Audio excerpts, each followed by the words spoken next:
So you never saw the Headless Horseman? I did not see the Headless Horseman, no. Thank God.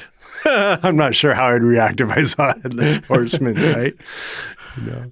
With extreme calm and your demeanor would be extremely pleasant towards this Headless Horseman that greeted you. Right, exactly, right. And then we'd just call you Ichabod. There you go, right.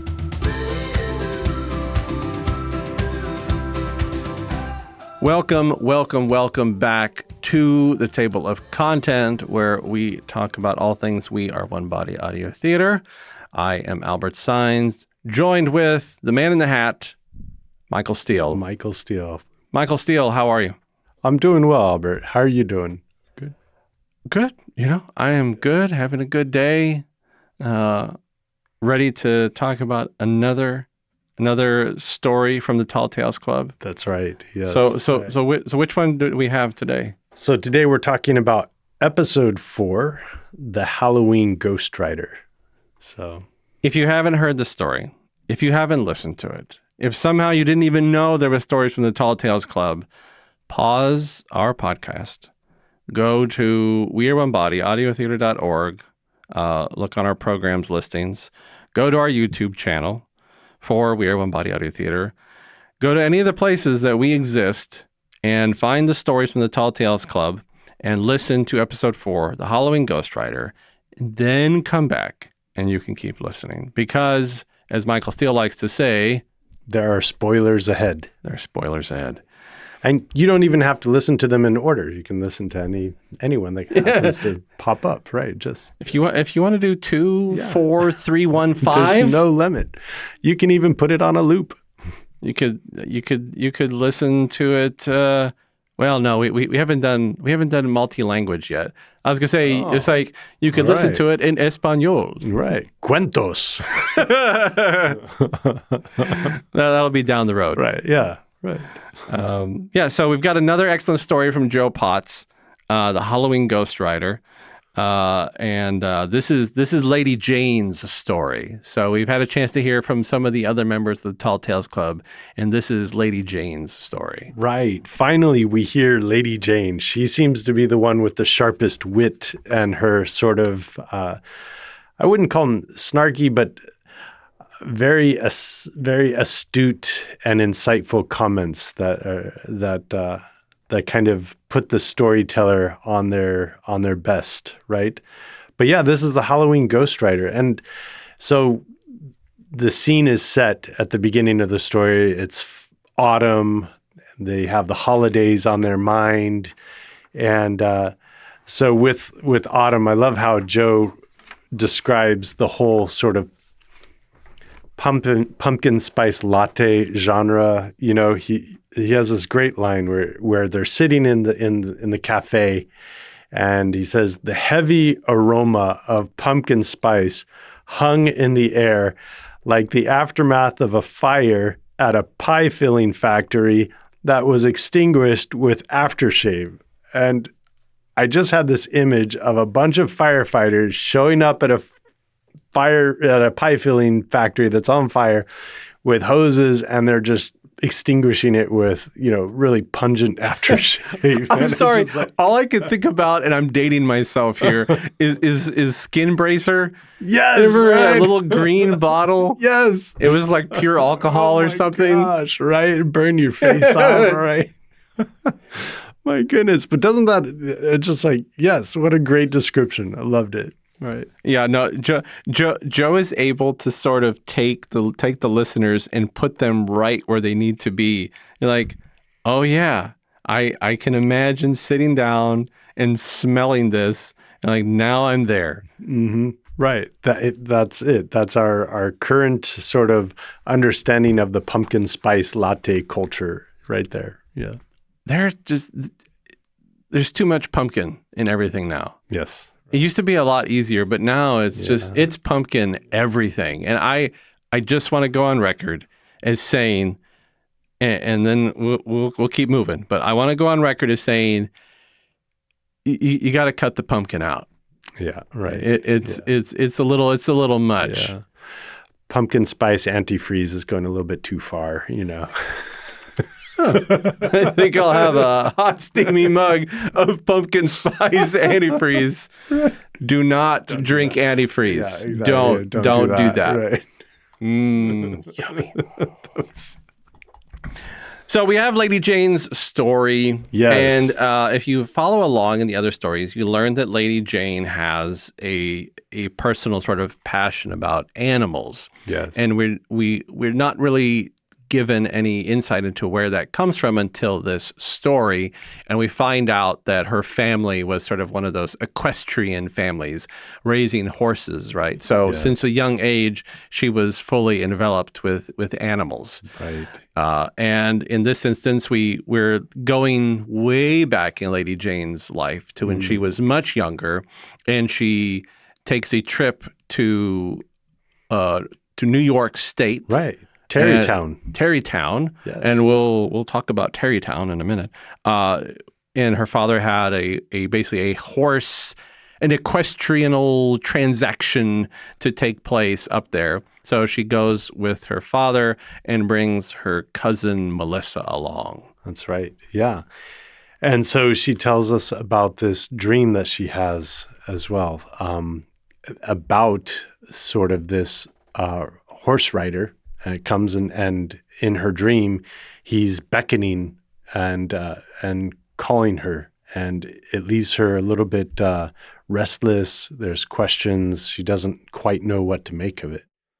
Right. And her description is that this horse rider seems kind of pale and ghostly. And unbeknownst to her, right, because as she's telling the story, they ask if she says, this horseman definitely had a head. And because her cousin Melissa said, really, Jane, you've probably been thinking too much about Sleepy Hollow and Headless Horseman.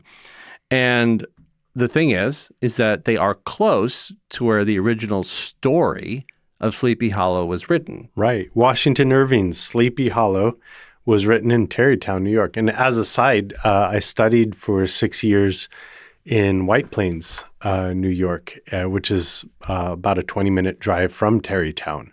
So that whole legend of Sleepy Hollow is sort of local folklore. Yeah. So you never saw the Headless Horseman? I did not see the Headless Horseman, no. Thank God. I'm not sure how I'd react if I saw a Headless Horseman, right? No. With extreme calm and your demeanor would be extremely pleasant towards this Headless Horseman that greeted you. Right, exactly, right. And then we'd just call you Ichabod. There you go, right.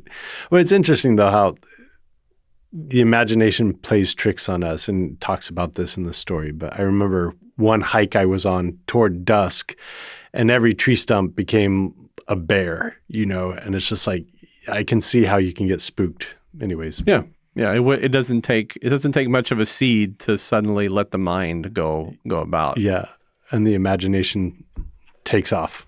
But that's also an interesting point, right? About the power of perception, the power of the mind, this particular dream, right? Because we know very well, right? So now there's this link, like Jane had a dream about this ghost rider. Tyler says people have said they've seen a ghost rider. Right. So now we wonder, is there a connection between the dream and what people have supposedly seen, and potentially tried to pass off as legend, or it was just a tree stump, Right.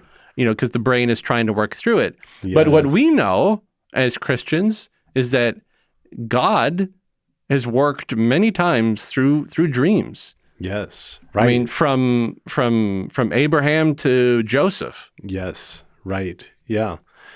Somehow there's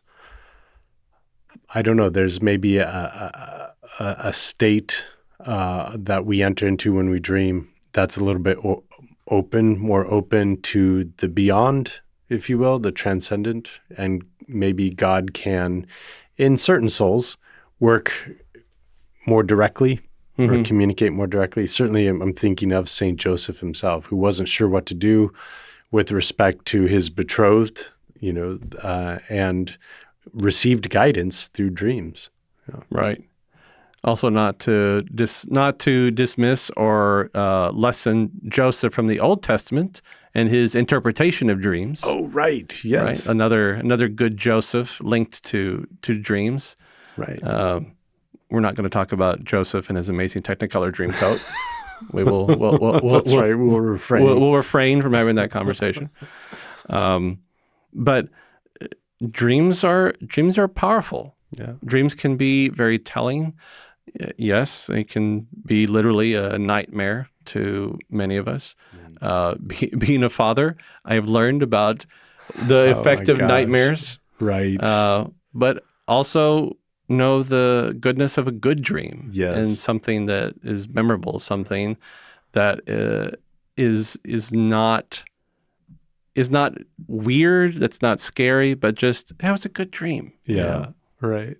Yeah, as you're talking about that as well, like, again, like being a dad, like also hearing our kids sometimes laugh in their sleep. That's like the greatest. Isn't that great? Just like hearing your kids laugh in their sleep. Like, right. Okay, yeah. My guess is, though, for Jane, that she was not laughing in her sleep, because she did, as you said, she seemed to have had a restless night because of it, compared to her cousin Melissa, who apparently slept extremely well. And that's another aspect of, right. So Tyler, this sort of distant cousin, right, says, "Well, why don't we go find out? Yes. You know, let's take a excursion to Sleepy Hollow, right, and let's go take a look and see if the Ghost Rider is real." Right, an adventure. You know, I'm not going to turn this into a ghost episode, but I'm not sure if the invitation extended to me, like, let's go look for a ghost. Right.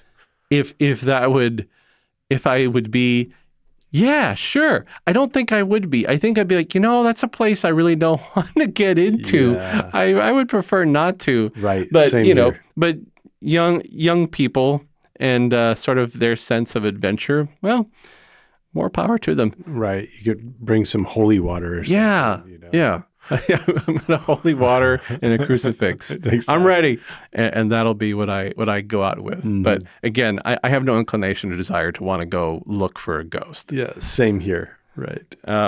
So they all agree and say, okay, well, we're gonna go out and we're gonna look.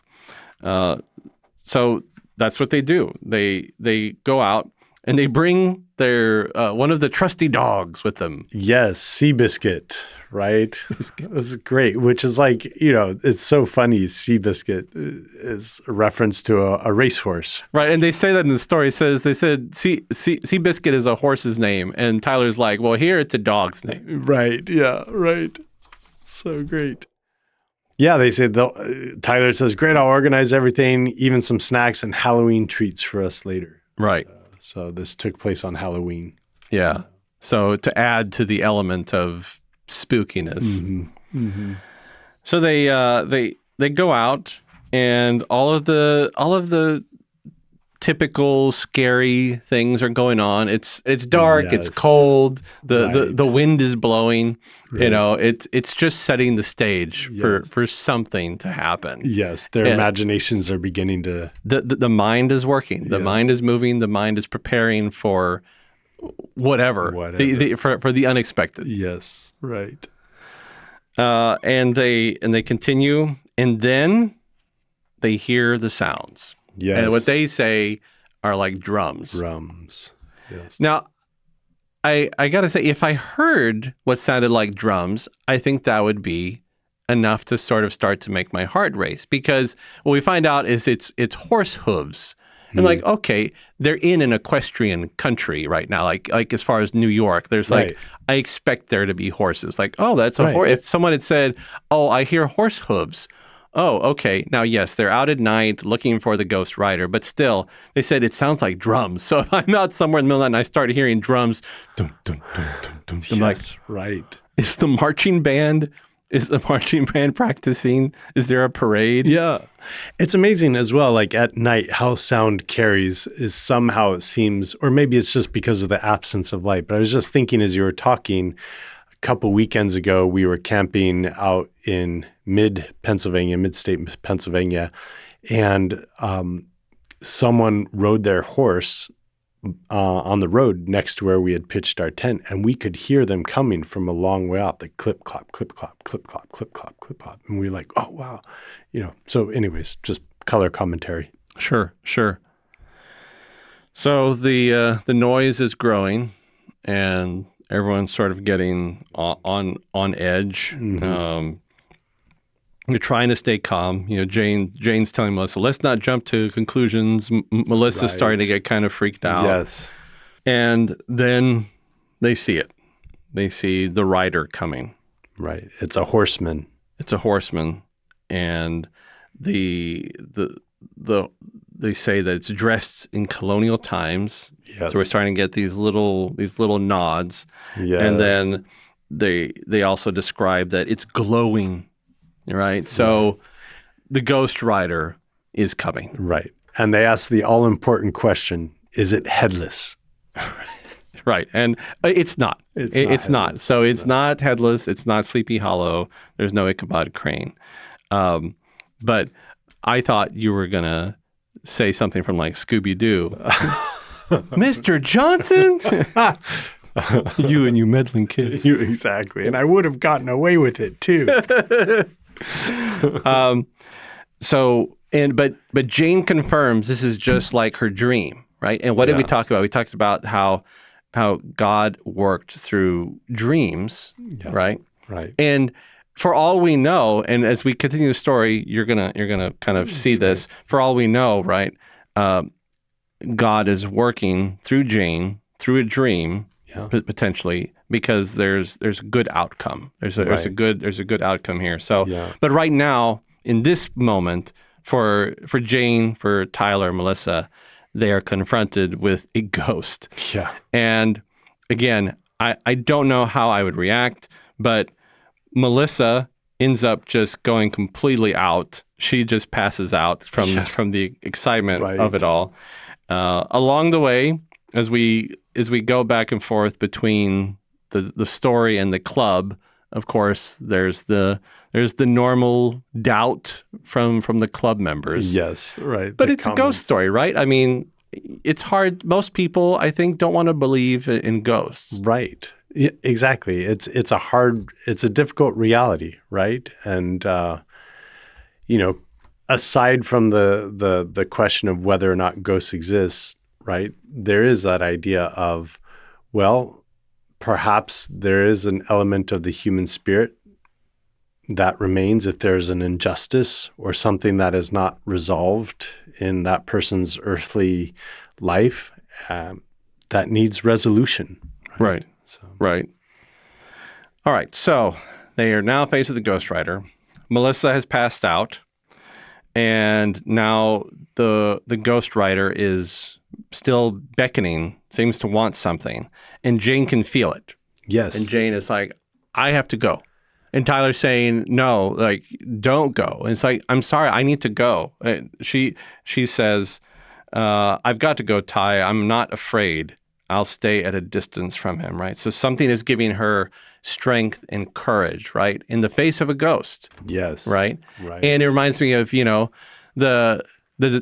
disciples hiding in the upper room, scared and afraid. Yes. And God sends the Holy Spirit down upon them. Yes. Tongues of fire, and then they're not afraid anymore. Yes. And I can go and I can do this, and I can see what it is I need to do. Yes. Right. And John Paul II's great line, right? Be not afraid. Be not afraid. That's right. And go out. Yes. And so here's Jane, not afraid. Yes. She is not afraid. She goes and she follows the Ghost Rider. And Seabiscuit is, sent with her, and Seabiscuit's there to protect her. Right. I don't know how you protect anyone from a ghost. I was going to say, right. Yeah. Like, I think when we encounter the supernatural, there is that reaction of fear or terror on the case of Melissa, but then there's also the understanding, or maybe the deeper questions of why is this happening? And I think Jane is sort of on that plane of reaction. Why is this happening? Perhaps this person needs help, or this spirit needs help, right? Right. Yeah. So Jane follows up, and she follows the Ghost Rider up the hill. And then she finally sees that the Ghost Rider has stopped and seems to want her to go and look at something specific. Yes. And there's a thicket. So he's pointing at something. He wants us to go to that thicket. Okay, Yeah. Mr. Ghost Rider, I'll go. And then she finds the big stone in the ground. And I was just, as a color commentary about the story here with audio, the challenge is always you have to help people visualize it in their imagination, and then you say it, right? So the idea is, how do you convey that a spirit who's not saying anything? So it's all Jane communicating what's going on. So we get to experience what the ghost is doing in our imaginations, but it's only via Jane's reaction to the ghost, which I think also, again, kudos to Joe for Mr. Potts for this writing of this part of the story. Well, it's similar to Dickens' Christmas Carol and the Ghost of Christmas Yet to Come, right? The silent, dark presence, and all you can do is sort of experience it through Ebenezer, right? Because it doesn't say anything. It doesn't say anything, right? But that makes it all the more sort of like eerie, right? In this instance, like the ghost isn't saying anything. The horse is stomping. There seems to be something going on, but yeah, the more we don't know, sometimes the more we're on edge, the more we're sort of drawn into a little bit of fear and uncertainty. Right. Because gestures are such a limited form of communication, right? If the ghost had been able to use words, he could have explained himself right away, clear up the doubt, clear up the fear. Hey guys, look, this is what I need. I need your help, right? But instead it's all mysterious and he's limited to just kind of beckoning. Right. Anyways, yeah, it adds to, like you were saying, the mysterious and the excitement of the story. So they find the stone, and it turns out that it was a tombstone, and she's able to sort of read it. It's pretty hard because it's kind of old and beat up. She's able to see that it says Jenkins and 1797, and at that point she says that we have to get back to the main house. Got to go get Tyler, check on Melissa, and get back to the house. Right. And we come to find out that Jenkins, that it was the original sort of horse caretakers of the estate several generations back. Right. So they return to the house and they find out that Jenkins was actually the gravestone of the Mortimer Jenkins, who was the original groom of the stables in the late 1700s. And they also find out that in the 1700s, that area was affected by a pandemic of yellow fever, right, or an outbreak of yellow fever. And so turns out that he was buried. He had died from yellow fever and had been buried away in an improper fashion to prevent spread of disease, right. That it was him and his family. It was him and his family, right? So he was communicating this desire or this this need for a proper burial, right? And as we know, as Christian believers, that there's the corporal works of mercy and the spiritual works of mercy, that we have to bury the dead properly. Yes. And that we also have to pray for the dead. Yes. And we finish out the story finding out that after the Jenkins family was moved and given a proper burial in the family cemetery, that the sightings didn't happen anymore. Right. Yeah. That the spirit was finally able to have peace. And complete that transition from this earthly life into the spiritual world.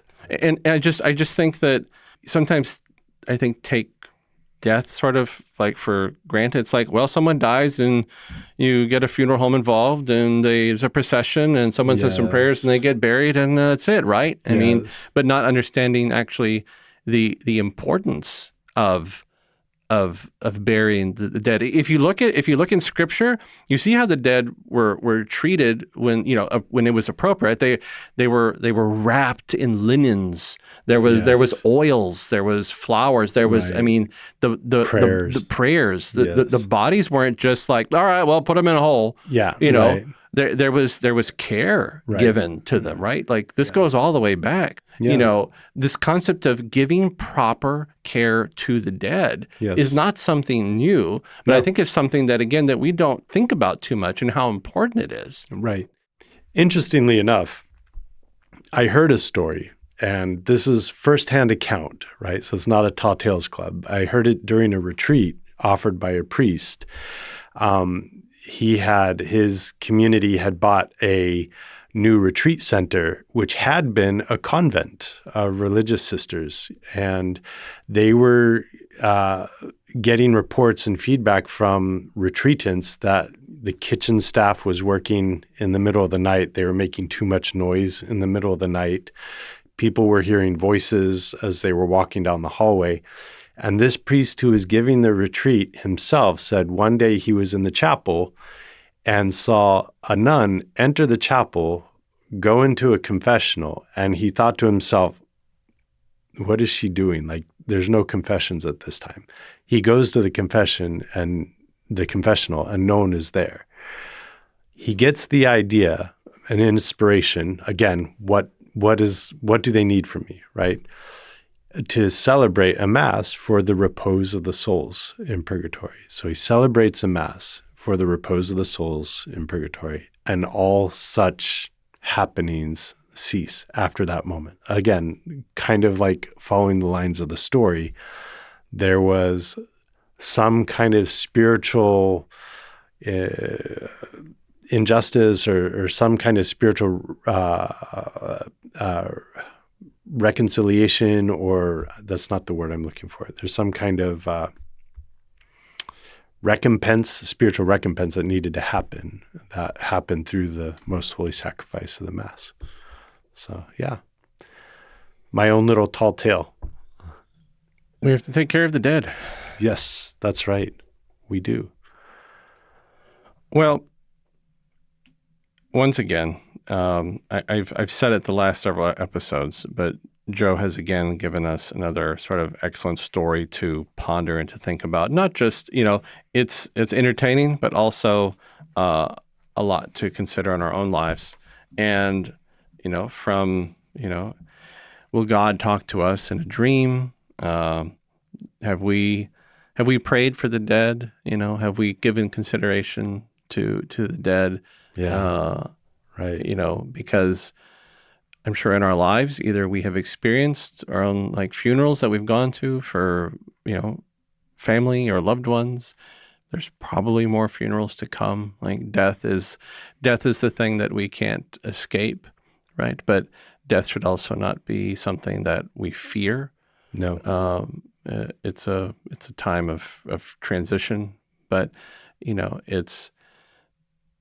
it would be good if we could sort of be in a position where we know, like, I'm going to help take care of those who are going to pass away around me, and I hope that people will give me sort of the same respect when I die, Right. and that I will be given a peaceful death. Right.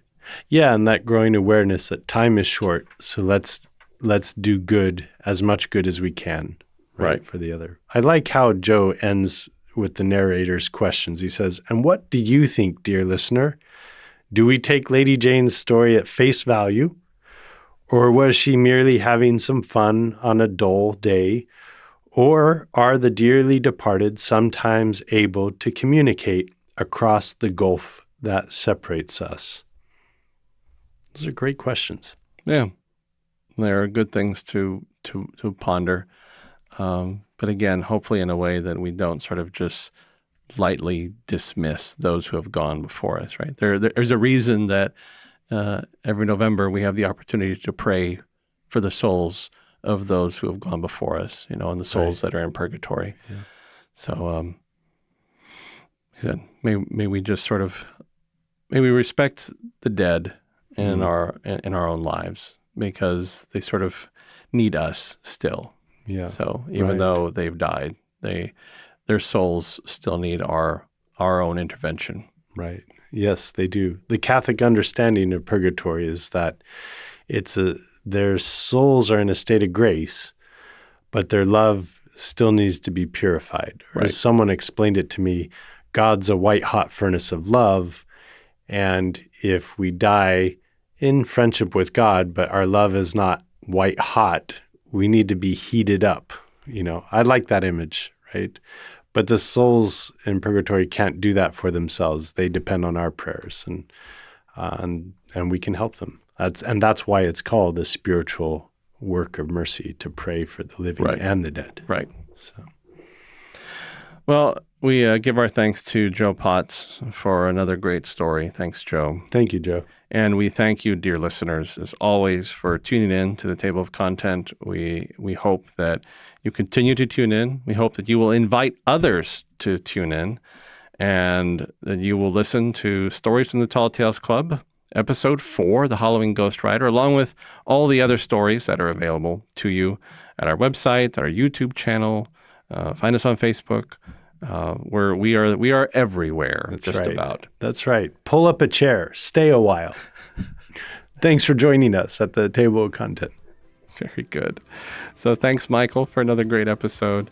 And I will talk to you again next time. I'm looking forward to it, Albert. I enjoy our conversations. Me as well, sir.